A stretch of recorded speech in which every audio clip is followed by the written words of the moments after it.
G'day ladies and gentlemen, welcome to episode 5 of the SC24 Chelsea Career Mode. My name is Caleb, otherwise known as the Critic Kebab, and I'm very excited to be getting into this episode because we're going to be playing 2 games, first up against Fulham, and then we will be concluding it up against Burnley like we did in real life just now. I haven't seen the result, I'm recording it just before the game, but if we did get the win, hopefully that is the start of something great just before the international break. With such a young squad and experience lacking, I feel like the importance of being able to build momentum and sustain it is going to be even more important so that we can sustain, the high levels that we want to reach in the short term. And Pochettino, I think he's really starting to get the groove. The chemistry between players is starting to, slowly show signs of improvement. And if, Mudryk can continue getting on the score sheet and Enzo and Casado can continue their midfield partnership, I think we can really start getting into some positivity moving forward after the international break as we head full steam ahead towards Arsenal. Now, Fulham are currently sitting 14th in the Premier League career mode, and they lost their last game and their form is a bit sketchy. So this might be the good time to take advantage of them and hopefully get another win away from home. Just went through some defensive training and I've given some temporary playstyles to Reece James and Thiago Silva. Now, going to Craven Cottage in real life, it was not going to be an easy game, but thankfully, Fulham didn't really show up. And whilst I think our first half was really solid, our second half definitely dropped off and it wasn't that impressive. But at the end of the day, it doesn't really matter how well you do perform on the field as long as you get results. And whilst I was pleased with a lot of what I saw in that first half, getting the win by 2-0 was huge. So let's get into this press conference right now. Will the opposition be worrying about you? We'll just prepare properly. As with this whole process, it is going to take time, so there's no point rushing it. Let's just rely on Pochettino and his coaching staff, because I know these players are dedicated and are in love with the club they're playing for, unlike some people last year. How can your team find consistency? It's about confidence. This is something that we've discussed so much. And the last question is, are you happy with your squad? And I do believe we've got good cover everywhere. Now, something that I realized whilst I was experimenting with the career mode outside of the series that I'm doing right now is that similar to last year in FIFA 23, you can still select game plans and have custom tactics for different ways you want to play throughout the game. And this is something that I experimented with last year, and because of the way that they've changed the added the tactical visions, I thought it would not work the same way, but it actually has. And I've implemented some tactical visions with specific tweaks to instructions and stuff, with also some formation changes with the ultra defensive and ultra attacking specifically. And I wanted to go over this with you guys right now so that you guys are aware of what I end up doing at certain stages in the game in order to affect a result, whether it's playing a little bit more defensively when we want to secure a result, or if we are losing and we want to really go balls to the wall, heavy metal, rock and roll action up top, with the gegenpressing, then that's what we'll go with. So let's get into the defensive one here. I've changed the formation to have 5 at the back, 3 in midfield, and then 2 being Jackson and Nkunku just sort of sitting up and doing most of the pressing. This is going to be a very narrow formation, keeping everything very through the center of the field, those narrow channels, making sure that they can't easily bypass us and get past our defenders. The instructions here are all pretty straightforward. Everything is basically stay back while attacking. There's not much else to it. And with the defensive one, it's still the same formation that we utilize by default with the 4-2-3-1. But with the tactics, obviously we still play tiki-taka, but I've just made it the default tiki-taka setup. With my default playstyle, I've made some slight adjustments. And then with the instructions, I've gone with all the sort of default instructions as well. So for the wide plays, it's cut inside, come short, that sort of stuff. But when we want to be a bit more offensive and we want to sort of up the tempo with our intensity, I've gone with this one here. Still tiki-taka, still 4-2-3-1, but with the tactics, I've changed it to constant pressure, and I've made our defensive shape be little bit wider, but also further up the field. We want to be getting as far up as possible so that we are still, within our tiki-taka setup, but that we can, put pressure on their defensive players and on their deeper midfield players and try and steal the ball back off them higher up the field and then, get them on the counter, so to speak. And then obviously when we are pushing players forward, we want to be getting more numbers in the box, in and around it, so that when we get corners and free kicks, we've got the opportunity to get ahead onto it and hopefully score. The instructions are also slightly different. I've changed Jackson from target man, which is what he is by default, to get in behind. That's obviously when we're going to be getting more through balls into those sort of areas. And Kunku is the same. So is Madueke and basically everyone else. But the key difference is I've basically made everyone onto aggressive interceptions, because obviously we want the ball back as quick as possible. So anytime they have it and they're trying to pass through us, the player should have the intensity to sort of get into those passing lanes and cut it out, make interceptions, and then get the ball back. So that's the thinking behind the attacking tactical setup. But then if we are losing and we desperately need a result, we're going to go on ultra attacking, and the formation is also different. Obviously, the personnel will be different depending on the game and the situation. So like Silva won't obviously be playing striker. If I did get to a situation where I needed this, I obviously substitute Broja on and have two up top. And then it's the instructions that are obviously very key to this formation working successfully. So I've got Jackson playing central and staying forward and being the target player. And then Broja in this situation, he would be getting in behind and being aggressive with his interceptions. And Kunku getting in behind, free roaming, just being that sort of player that's fluid in and around the box. Mikhailo Mudryk and Noni Madueke in the wide areas will be coming back on defense. We still need to be able to cover those areas when we do lose possession. But when we have it, we want them cutting inside, getting in behind, getting into the box, and of course being aggressive with their interceptions. Casado and Fernandez, we don't want them getting too far forward and then basically allowing the opposition to just pass the ball over the top of us and then we get screwed. So they will be staying on the edge of box for crosses and hopefully just being like a wall that the ball just gets bounced along and no one can get past them. That's the idea there. And then with our three central players, I've got Chilwell and James as our sort of overlapping centre backs, kind of doing what Antonio Rudiger used to do for under our beloved Thomas Tuchel, basically being an extra number, advancing in between Mudryk and Casado, just adding more numbers in our attack. And across all three of them, they will be stepping up and basically creating an offside trap. And Robert Sanchez, he comes to crosses and he's a sweeper keeper across all tactical setups.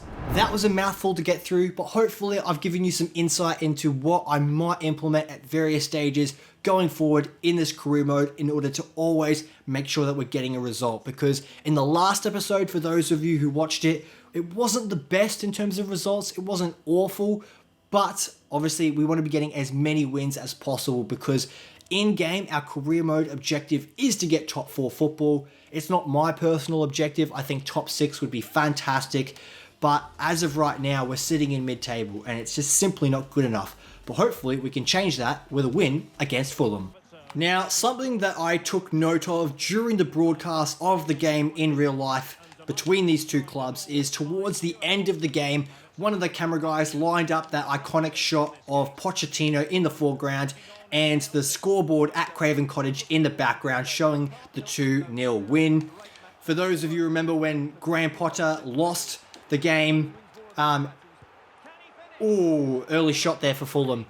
When Graham Potter lost that game last year, that became a very iconic moment, I feel like, in Chelsea history. That shot of Potter in the foreground and us losing in the background.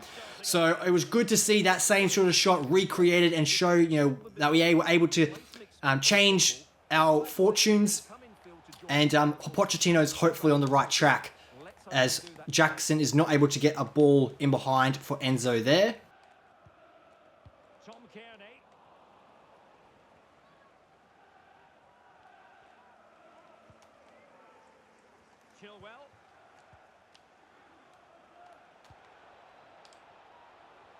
Madueke on his left, surely.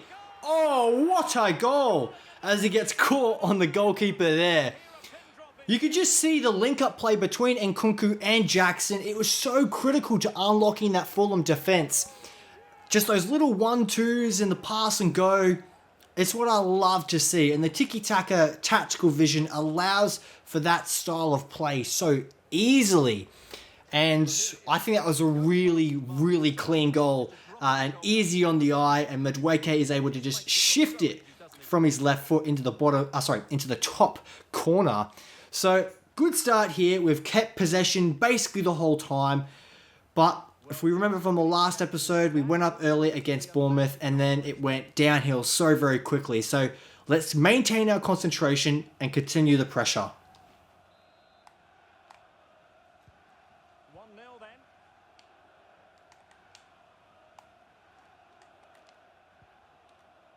Palinha. Running with the ball confidently. Wilson. This looks promising. No way. You've got to be taking the piss. This can't be happening. This is not real. There's no way I just say all that mumbo jumbo and then I give away a penalty. Thiago Silva, how clumsy. And Willian with his massive afro, he steps up to the penalty spot. Is he going to come back to haunt Chelsea here? Oh, I dived the right way, but it was a little bit delayed. And it wasn't a very powerful strike. But it still ends its way in the back of the net.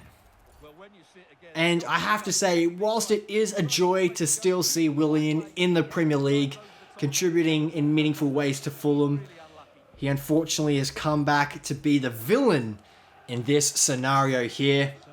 So, not ideal. This is history repeating itself, just like last episode, scoring and then conceding almost immediately.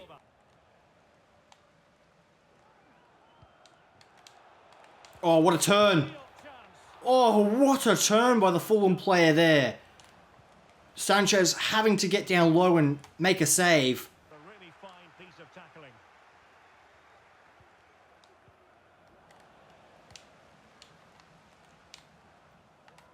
And Willian on the move here. He could pick out a teammate. Well, there is going to be Important block by James there. Oh, it wasn't even a block. Just went out for a goal kick. How bloody good. I think we are going to go into half-time dead level, unfortunately. And whilst we've kept a lot of the possession, that penalty for Fulham has put the game in a situation where it could very easily go either way. So it's a little bit nerve-breaking at the moment. good ball over the top. Has the strength to hang on to it. And now Willian coming into it. Takes the shot. Excellent block by Thiago Silva. Oh, I was just going to say the same thing, commentator. Such an important block. Well, just to point you in the right direction, we have more live action from the Premier League coming up here on EA TV. It's Fulham facing Sheffield United. And still danger here. Well, no damage done. As you can see, Fulham are pressing up quite high. Their tactics have definitely changed since the second half, but because they are pressing up so high, it does create more space in the midfield for us to advance into. But unfortunately, James is just a bit too lethargic and he can't outrun the defender, and we are so all over the shop here structurally. And Disasi makes another block, going out for a corner this time. And the momentum has shifted in Fulham's favour. I can see it's just like the Bournemouth game at Vitality Stadium. We are definitely under the pump. The pressure is mounting. And Chilwell is not able to bypass the defender there. On EA TV, it's Chelsea facing Burnley. Happy to shoot. Oh, Effective goalkeeping to something's not quite right. I think I need to make a substitution. I think Madueke should come off for Sterling. And I think I'm going to get...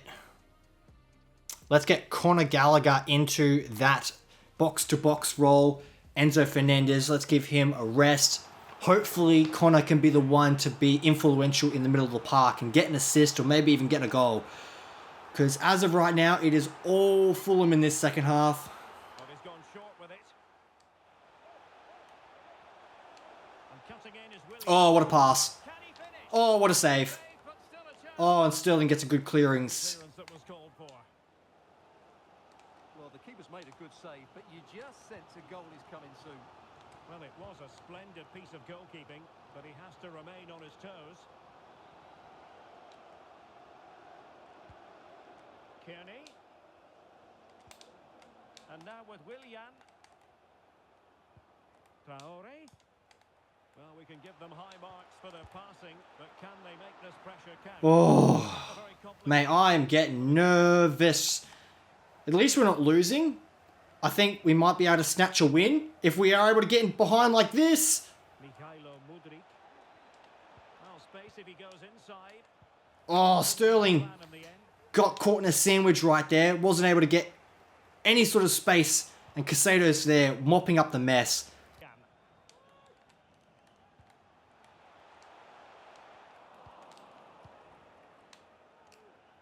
Oh, what a counter this will be. Come on, go Sterling. Put the afterburners on. On the counter. Put Mudryk in. This is your moment, son. Get in! Come on! Counter-attacking football at its finest. And Mikhailo Mudryk has stepped up when it mattered most. What a goal, son. Rip your chest open. Superman that moment. What a goal. Let's watch this again. Oh, wow. The ball from Disasi in the air over the top to the target man, Nicholas Jackson. The header to Raheem Sterling. And then he's able to accelerate away and make the pass. And it's perfectly timed. And Mudryk was able to just easily stroll in one-on-one with the keeper. And that is a huge goal for us. Now all we need to do is just lock up and defend the best that we can. Because if we can do that, that'll be a huge win considering our performance in this second half. Just over 5 minutes to go as well. Come on, Blues, we got this. Corner time for Fulham. Keeper. Oh, come on. Jackson as well is able to get that away. That's why it's so important to have your tall players in there. Mudryk, clear that away. Great stuff. Come on, lads. Oh, Jackson. Oh, he's giving away a foul. The referee's going to play advantage. The defenders know you can't Oh, no. allow space like that. This could square the game. And a goal! Oh, So typical. I don't know what happened there, but there was definitely a defensive mistake somewhere. And unfortunately, Fulham have been able to pick us apart. I'm honestly so deflated. What happened here? What's Reece James doing? I think that's where the space first opened up. And Willian is just able to pass with such ease to Vinicius there. And it goes straight at Sanchez and he's not able to save it. Look, in a situation like that, I don't put too much blame on the keeper. But that's not good enough. I think I'm going to make one more substitution. Let's get Broja on up top. And we'll leave Nkunku. He is our best player. He might be able to create something in the dying stages. If we can somehow pull off a miracle here, that would be incredible. Ah, come on, steal it. Oh, but they've lost it now.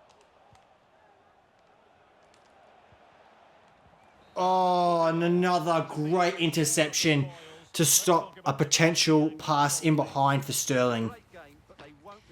Well, it was a game of two halves, I feel like. We dominated possession in the first, even though we did go into the break level in the second half. All the momentum was with Fulham, and they were easily able to dominate us. And even though we got a goal late, it wasn't enough because our defense looked a little bit shaky. Maybe the nerves got to the fellas, but unfortunately it does end 2-2 at Craven Cottage.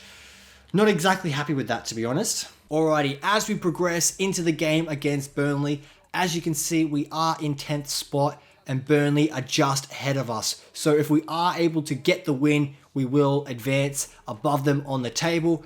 And I feel like that's very important because like all games at the Chelsea Football Club, it is a must win. And we are currently in a patchy bit of form. So I think if we can get this win against Burnley, it'll be huge going into that Arsenal game. Even though it was James and Silva that were at fault for that second goal in the Fulham game, I have given them the exact same play styles because I feel like it's important that these guys are defensively solid, especially Thiago Silva, who is going down in his overall rating already. Now, I'd love to hear from you guys, those who are also playing SC24. Are you enjoying the game? Have you had a good experience so far? Or is it just another FIFA in your eyes and you don't really give two flying shits? And this is how it looks for Chelsea. Well, it's certainly a back four, but I think we'll see a lot of rotation in midfield. They just need to have a good understanding about when to... Now hold on, Stuart, they're in here. Oh, no way. I probably could have taken a couple more touches closer to goal and then shot. But I thought I'd just unleash the left foot. And unfortunately, Madueke is not able to get the first goal of this game. But that was really pleasant build-up. The sort of player who just gets better and better and so difficult to play against. Stuart, how might he influence this game? Well, Derek, we know he loves linking up with other players, but it's when he's in and around the penalty area. Oh, sorry, Stuart, look at this. And a goal it is. Burnley have not got off to a good start at all. They have come into this game timid as a... I can't even think of something that's timid. I'm sure you guys can in the comments below. But Nkunku is able to run into the box completely unmarked and absolutely unleash a firecracker into the back of the net. What a great start to this game.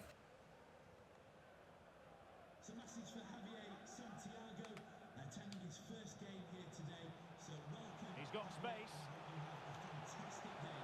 Oh, this is looking promising. And playing it back.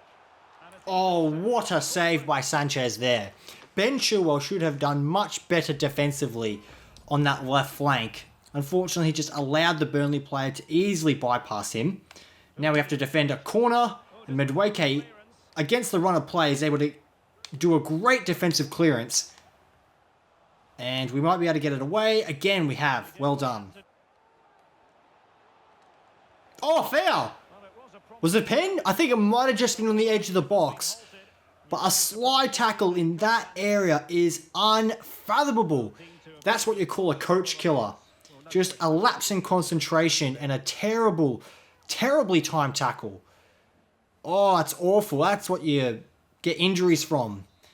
And we've got a free kick here.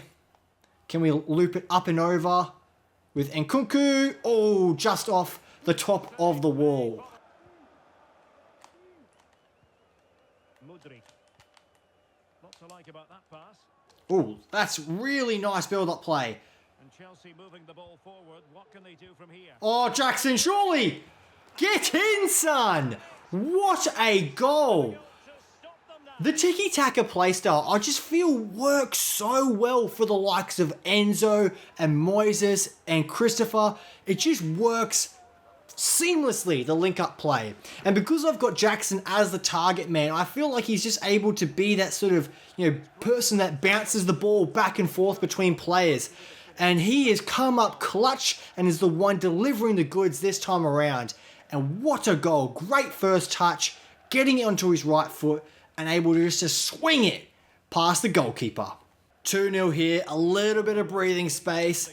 Very pleased so far with this performance at Turf Moor, as Casado makes another excellent challenge.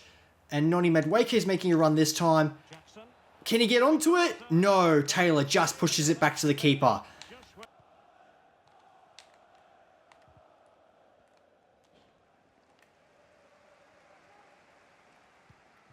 Oh, space is opened up because Chilwell is out of position. Oh, and Disasi's accidentally pushed it in the back of his own net. A shot from deep Casado wasn't there doing his job. Look at him, he's way out of position. And unfortunately, Disasi has pushed it with his hip, it looked like. Let's look at it from this angle. This would be a good way to see it. Oh, it's off his arm, actually. He's lucky not to give away a handball. And Burnley have a way back into this game, and it's come just before half-time as well.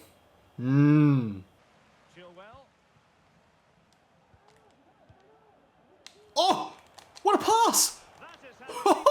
That is not who I wanted it to go to. I wanted that pass to go from Casado to Fernandez, but somehow it just went straight to the feet of Madueke, and he wasn't able to finish it off. And here come Burnley, Thiago Silva. What a absolute beast. Great defending. A pattern seems to be emerging so far this season. We have not been able to finish off teams. We just have some good moments. We score some good goals, but we're just not able to really demolish an opposition and put them in their place. So we need to be getting a third as quick as possible, because we are definitely the better side. As Madueke makes a run, oh, the pace and acceleration is just too good. Oh, the shot was so weak. All right, nothing's quite working out for us so far in this second half, so I'm going to change the front three entirely, and hopefully the fresh legs are able to accomplish something for us here, because I feel like if Burnley get a second goal, it's going to be a very dismal end to the game. Oh, it gets pinched off of him. Oh, and Enzo's committed a foul. Well done, James. No way! Fernandez. James. Oh, what a pass. Surely Palmer. Oh, he finishes it into the top corner. Wow. I thought he was going to screw the pooch because I know he's left-footed. I was trying to swing it in that direction so that he could curl it. But then once I realized he was going to shoot with his right foot, I'm like, oh no. But he is able to get it in the back of the net and celebrate in front of the Chelsea fans. And if I'm not mistaken, I believe that is his first goal of the career mode as well, which is great to see. He's off the mark and he scored a goal in a very important time in this game. And Pochettino knows just what I just said, how important that was. Oh, come on, Palmer's in again. Into Sterling, maybe. I probably should have shot with Palmer. Oh, and Sterling from way too far away did way better than he should have, considering the defender was there. What a strike. And it just goes over the crossbar. Whew. Cucurella is the last man to touch the ball. And 3-1 is the final result. And we are able to finish this episode on a high note, which I was so desperate to do. Because when we didn't get favourable results against Bournemouth and Aston Villa and Fulham, I was like, oh no, is this going to turn into a run of form where it's just miserable, results week after week? But I think this result, for the momentum and the mentality that we are striving towards getting, especially going into that huge blockbuster game against Arsenal after the international break, I feel was so very important. I'm going to leave it there. Thanks so much for watching, guys. I really do appreciate your support on this series as we progress in real time throughout the entirety of this Premier League season. Overall, I'm feeling good about the Chelsea team, and I can't wait to get back into football post-international break. I'll catch you in the next one. Come on, you Blues.